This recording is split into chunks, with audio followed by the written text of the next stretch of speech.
Halo, nama saya Jalpa Nurpadila dan pada video ini saya akan menjelaskan kompetensi yang sudah saya pelajari di bidang pemrograman khususnya tentang OOP atau Object Oriented Programming.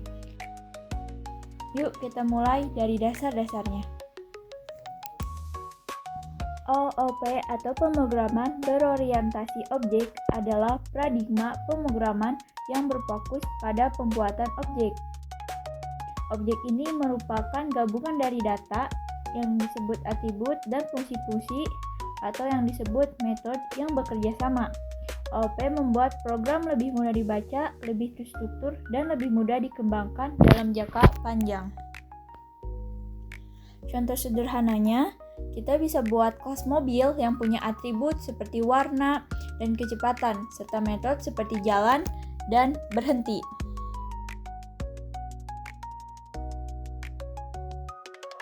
Di OOP ada 4 konsep utama atau yang sering disebut 4 pilar OOP, yaitu pertama ada encapsulation atau enkapsulasi. Artinya, data dan metode digabung dalam satu kesatuan objek dan kita bisa menyembunyikan bagian dalamnya. Contohnya, kalau kita punya metode hitung gaji, kita tidak perlu tahu rumus di dalamnya, cukup panggil metodenya saja. Kedua, inheritance atau pewarisan. Konsep ini memungkinkan kita membuat kelas baru dari kelas yang sudah ada. Misal, kita punya kelas kendaraan, lalu kita buat kelas mobil dan motor yang mewarisi semua properti dari kendaraan. Ketiga, ada polymorphisme. Artinya, satu metode bisa memiliki banyak bentuk. Misalnya, metode jalan di kelas mobil dan kelas motor bisa punya cara kerja yang berbeda, meskipun namanya sama. Keempat, ada abstraction atau abstraksi.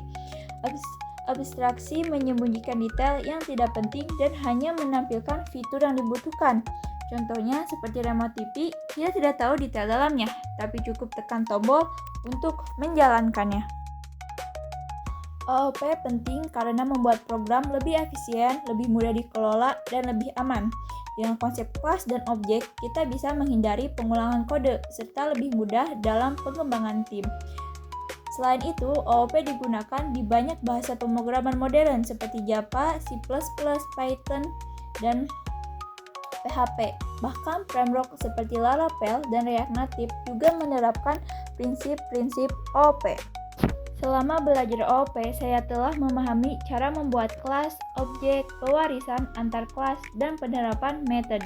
Saya juga sudah membuat beberapa program sederhana berbasis objek, seperti data siswa dan sistem kasir sederhana.